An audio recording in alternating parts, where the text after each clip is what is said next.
right. Good to see you again. Hey, Brandon. Hey, it's great to see you again, too. Gosh, I think it's like one more, and then I have to form a fan club for you. Well, I don't have any more Sabans after this for a while, so let's see. So this is a very fun movie, The Flood, for yourself. So what initially drew you to this project that you wanted to direct? Um, a director quit, and the producers I'd worked with before in Thailand on Battle for Saipan, and they called me. But beyond the anecdote, the writer is an old friend of mine, Chad Law, who wrote this with his writing partner Josh Ridgway, and we'd been trying to do something together forever, and it just never worked out. So when Damon, the producer, said it was a script Chad wrote, I didn't even read it. I just said yes because it's been too long. Wow. So how do you transition? Because I think the last movie I spoke to you was the Battle of Saipan. I mean, and you transition immediately to like an underwater story of being hunted by alligators here. Yeah, very very similar. Could happen in the same universe. I still tried to put a little bit of my touch on it. That's why there's still some brawls and kind of over humor and banter and stuff like that. But beyond that, it's a, no pun intended, a totally different So, tell us about these creatures, because you have to see. Obviously, you could not get alligators into your cast, so you have to CGI them. And not animal. only Yeah, that, I was on strike that month too. So we couldn't get them. Yeah, could not get them. well, tell us about the challenges of doing these alligators, as CGI, because you didn't do one, but you did Like quite a few. 4 or 5, yeah. Really, a lot of it is just getting your cast and the crew to trust you and have that rapport. Luckily, for instance, this is the same director of photography as Battle for Saipan, so we know how each other work already. And he's local to Thailand, and he's great at communicating with the crew, of which a lot of them were still, I think about half of the crew were from the other movie as well. So that actually helped immensely. Plus, obviously, Casper and Lewis I know very well. Randall Bacon, who played Jocks, was in Saipan, and Mike Ferguson I had in a movie called Breakout. So the good thing is that was almost like a cheat sheet. Like, we were already familiar with each other, so that helped us all kind of develop that bond, and and that trust where if you tell them, hey, look at this random thing right here, first off, the other actor will also be looking right here and not there. So, it makes them look good, and they don't look like idiots. But I got to hand it to them, even though this is something that people, just see as, oh, it's a creature feature, it's like a midnight movie. A lot of them took it really seriously. And that's part of how you make these things believable. You can have spotless effects, but if you don't believe that the people are really reacting to them, then it doesn't work. Hold up. I'm still processing the fact, because I knew Saipan was filmed in Thailand. I just didn't know immediately you jumped on board to this project, and you're still in Thailand using the same cinematographer, and obviously Casper from both movies and a few others. What was this, like a BOGO sale or something that you got everybody under? The producer Damon, just he likes to surround himself with people familiar to him that he likes. We had the same DP, obviously Casper and Lewis came back. A lot of the same crew, a lot of the same producers, assistants, the same assistant director, Gavin, who actually sadly passed away since we shot this movie. So it really creates this like nice family environment that, like I said, is like a cheat sheet for this sort of thing. Plus, it's just cool to be away from home for a couple of months. That is pretty cool. So was a set production on the same sound stage or building, and you just had to alter it for into a police station? All right. So this was actually, the police station was actually, let me think, I believe it was 2 locations. If I seem unsure, it's just because we shot mostly overnight, so certain days I'm cloudy. Um, but like the outside, the sheriff's office, and the lobby, and the third floor that's kind of wrecked, and the staircase, that was one location.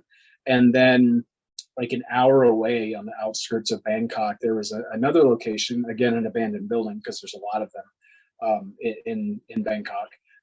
That's where the basement level and all the hallways and pretty much everything else that was indoors was set. So a little bit of both. Now, of course, the challenges in a film like this, hence the name The Flood, is to work with water, and water is quite unpredictable. Did you really did you flood the sets, or did you have to, kind of like use water and CGI at the same time? I think there's only 2 shots where the water is CGI, not counting augmenting the rain.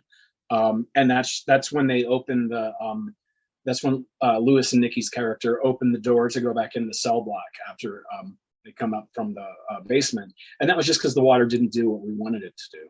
But other than that, all the rain outside, the in the windows, the leaks in the ceiling, the when they're submerged, everything was actually real. And it's a really formidable element to work with. I was telling someone else that, no matter how much you prepare or if you had worked with it before, I feel like it's always going to be, excuse me, kind of a different animal, just because it really does what it wants. Plus the way that it makes people react. For instance, the cell block room, there were no doors, obviously, no actual doors off the set. So we had to go up ladders at the opposite ends of the set, up and over, which was kind of an ordeal, especially if you're, shuffling out 20 people. A couple of days, I just stayed in there most of the time, except for lunch.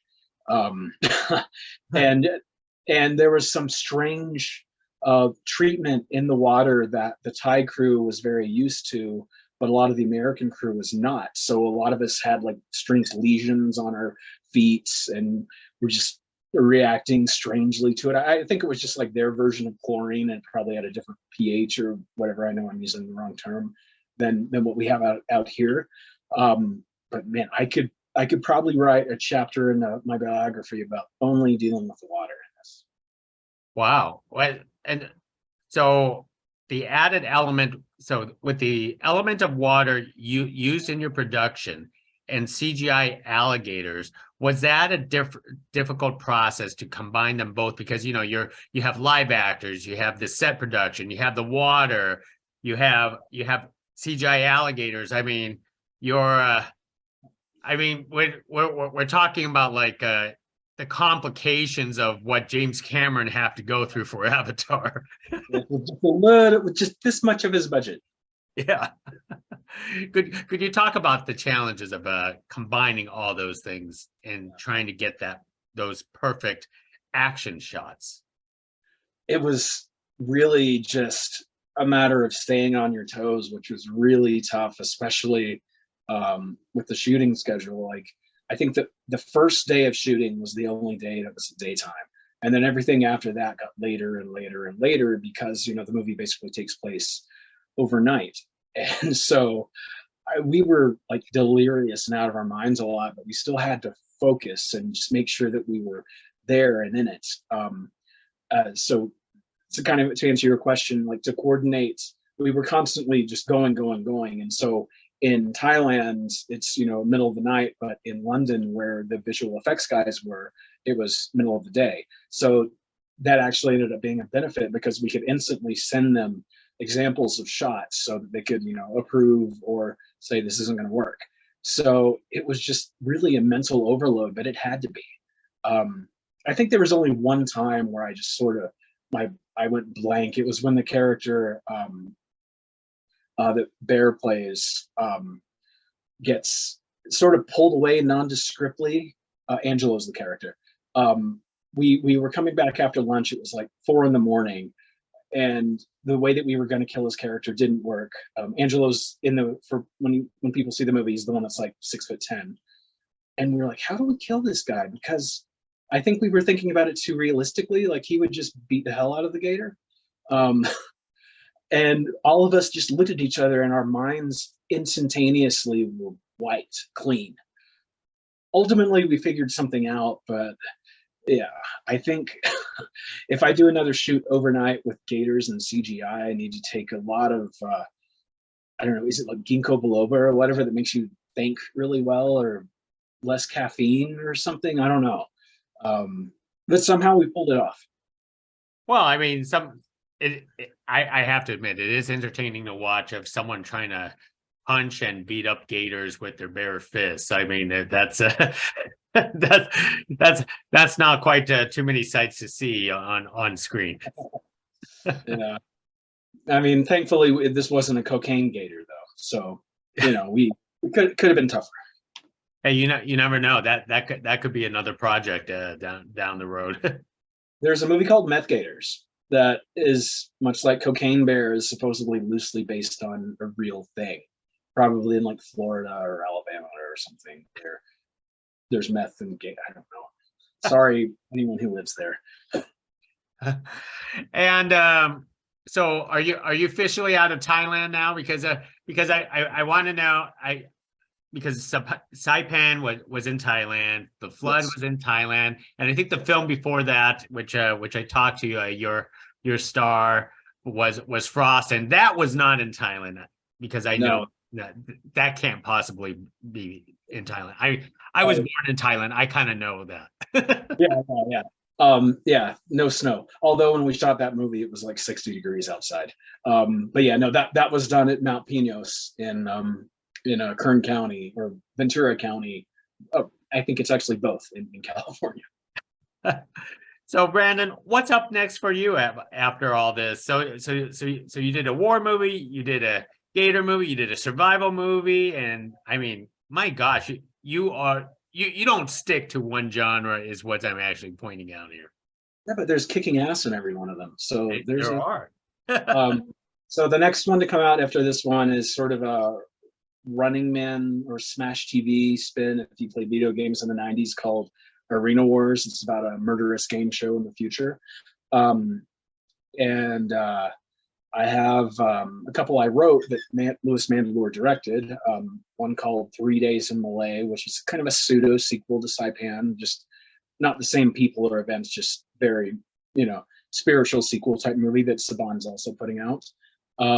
And then one called Operation Blood Hunt with Jonathan Rhys-Meyers and Randy Couture that I also wrote. And I'm about to go back to Thailand, and looks like, for another movie with a star from John Wick 4 that I can't talk about yet. Although literally any minute, everything could be signed and I could talk about. Oh wow, that is wonderful. And before I let you go, because you seemingly like to work with the same actors on multiple projects. What's the lure of working with these same actors? Because I know a lot of directors, they like to work with new actors with every time they get a project. But you is it like the familiarity with them, or you just know their style, or they know your style? It's a little bit of all of that. Like Louis is a friend who I've known for 15, 16 years. And so there's always a trust there. And like, if we're going into a new situation, I know that I can depend on him to kind of aid me and, just developing rapport with everyone and keeping things moving. And plus, if you've got friends that are talented, that these companies want in these movies, why not? Why not bring them out?